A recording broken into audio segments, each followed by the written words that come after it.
Alright, good morning dyan sa Pilipinas at good evening dito sa Canada. Okay, guys, nakita niyo naman itong merong mga ilang retired general ng mga DDS supporter, no? Nakita niyo naman yung kanilang mga pagbabanta laban sa ating gobyerno, laban sa ating Pangulo. At sila ay nagbabanta ng, although hindi nila direkta sinasabi, pero parang gusto nilang mangyari is kudeta, no? Pag-aarmas, pag-aaklas. At sila ay nanghihikayat sa taong bayan. Pero ang tanong ko, iilan lang naman ito actually. Merong ilan yung dalawang general, retired, merong kapitan, si Kapitan Dado na as far as I know, hindi naman siya retired kasi nag-resign nga siya. Pero guys, sila ay nananawagan sa pagbaba ng Pangulo. What the heck? Sila ay nananawagan pero wala naman silang klarong solusyon. So ano bang mangyayari after? Pababain niyo yung Pangulo, pababain niyo si Sara Duterte. Na si Sara Duterte ay maraming issue at maraming mga pananagutan at katanungan ng taong bayan na dapat niyang sagutin. Particularly itong sa confidential funds, kung paano niya ginastos, nilusta yung pera ng taong bayan, ang pera ng DepEd. Diba? Kung paano niyang sinayang ang maraming pera katulad ng sa pagbili niya ng laptop na binulok lang, nasira lang at mga naging obsolete na, di ba? So napakaraming mga katanungan. Ngayon, ang ipinaglalaban nito mga to, hindi natin naiintindihan, hindi maliwanag. Anyway guys, bagamat ganun ang gusto nila is to destabilize the government. Ang tanong may kakayanan ba sila? Para sa akin personal na pananaw, ako ay hindi naniniwala sila ay may kakayanan. Inabot ko rin naman ang kudita ni Gringo, inabot ko rin naman si Trillanes, at malaki ang pagkakaiba nila. Sapagkat ang alam ko, ang mga taong ganito, na kung ikaw ay magkukudita, gumawa ka na lang. Bakit mo kailangan ipangalandakan at ipagsabi? Di ba? So, kumbaga, napaka-illogical na lang na ikaw ay gagawa ng isang hakbang na para i-destabilize ang gobyerno, pero pinaghahanda mo ang gobyerno. Kung gusto mo pabagsakin ng gobyerno, dapat hindi mo sila pagandahin. Dapat nga yung panahong sila ay masyadong kampante at gugulatin mo, di ba? Ganun ang dapat. Pero sila, itong mga ito, ang iingay sa social media, ang ingay sa YouTube, ang ingay sa TikTok, ang ingay sa Facebook, at yung pinagsasabi na sila ay yun ang plano. At bababa na raw si Pangulo, ang presidente, sabi nila ang presidente, ay hanggang ganitong araw na lang. What the heck? Actually, ilang taon na ba yan? Nagsimula yung pagsasalita nilang ganyan, kung hindi ako nagkakamali, last June. No, sinabi nila June, bababa na, then na-adjust ng July, then na-adjust ng September. Ngayon naman, nag-rally-rally sila sa EDSA, nagsumasama-sama pa, at si Dado pa, special ano pa ron, ano pa siya ron, siya ang guest speaker pa ron, pero, pero wala nangyari. I mean guys, let's face the reality, kung na kayo mga general, ito ang katotohanan, wala naman kayong kakayanan. Ano ba kakayanan ninyo para gumawa ng mga ganyan? Unang-una, mga retired ka kayo, pero with due respect sa sa ibang mga retired generals hindi naman natin nilalahat. Iilan lang ito na bulok na kamatis sa hanay ng mga retired nating na military or mga men in uniforms, no? Iilan lang ito ng mga bulok, no? Sapagkat alam niyo po, kung kayo, yung mga dating sundalo, dapat ang katapatan ninyo ay nasa konstitusyon. Igalang ninyo kung sino ang hinirang at inilagay ng ating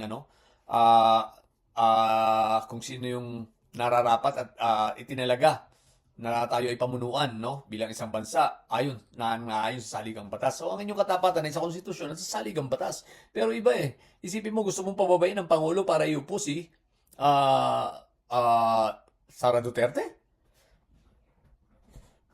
Ngayon, nag-iengganyo pa kayo. Ito ang problema pa. Nag-iengganyo sila ng mga junior officers, ng mga active na nasa rank and files na sumama sa kanila para for what?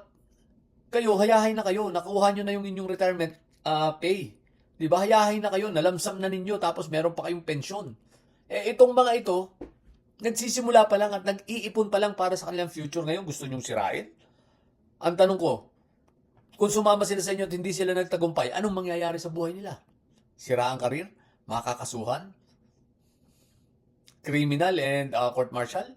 What the heck, di ba? So, napaka-selfish ng mga move dito itong mga generals. Although, ako'y naniniwala, hindi naman ito pinaniniwala at hindi rin siya nakakakuha ng simpatya or anumang hindi niya nakukumbinsi ang mga nasa hanay ng ating mga active mga nasa military and PNP because nga, nag-iisip na rin ang mga ito. Ito yung mga matatalinong tao. bakit mo isasakripisyo ang iyong karir sa isang laban na wala namang katuturan, sa isang laban na obviously merong sariling interest, sa isang laban na sila lang ang may pakinabang.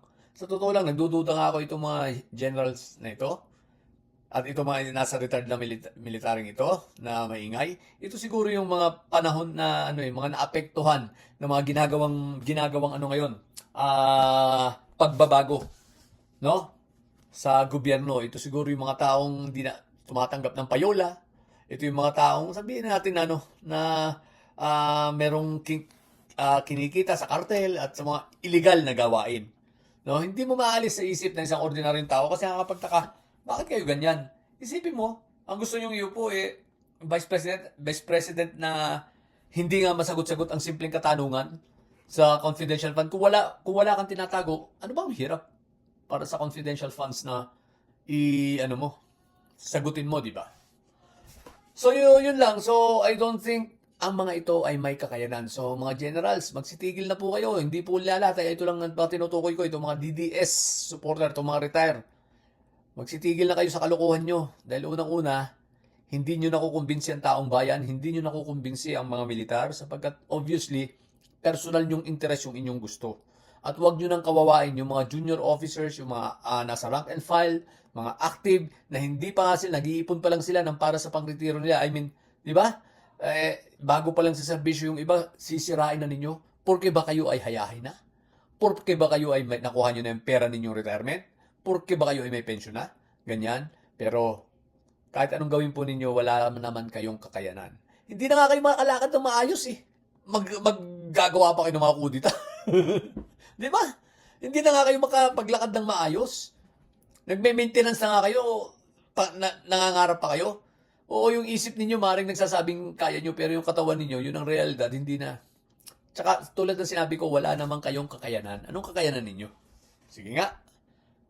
No? Anong kakayanan ninyo? Kung magkaroon kayo ng armas, syempre illegal yan. Sapagkat, maintindihan ko, kung magkaroon ka ng isang long firearm, at meron kang isang pistol or isang caliber, dahil ina-allow ng ating batas. Pero yung magkaroon pa kayo ng mas marami pa ron, at ang tanong ko, may bilang ba kayo? Kasi sa dami ng rally niyong pinagagawa, since last year pa, walang nangyayari. Ang dami niyong maisog kararally, ang dami niyong panawagan eh. Yung EDSA nga, 150 lang kayo, di ba? Hindi pa kayo nagkakaisa, nag-aaway-aaway pa kayo. So yun guys, itong mga generals na to, hindi naman lahat, ewan ko kung anong posisyon talaga ito, general ba o ewan ko. Sana one of these days, akitin nyo kami sa live nyo. Huwag nyo kaming minumute. Para sa ganun tayo, lalo mag-live kayo sa TikTok para magkaroon tayo ng diskusyon. No? So yun lang po. So again, magandang umaga po sa bawat isa at mabuhay po ang bawat isa sa ating mga Pilipino. Patuloy po nating suportahan ang ating Pangulo para sa Pilipinas. Bye.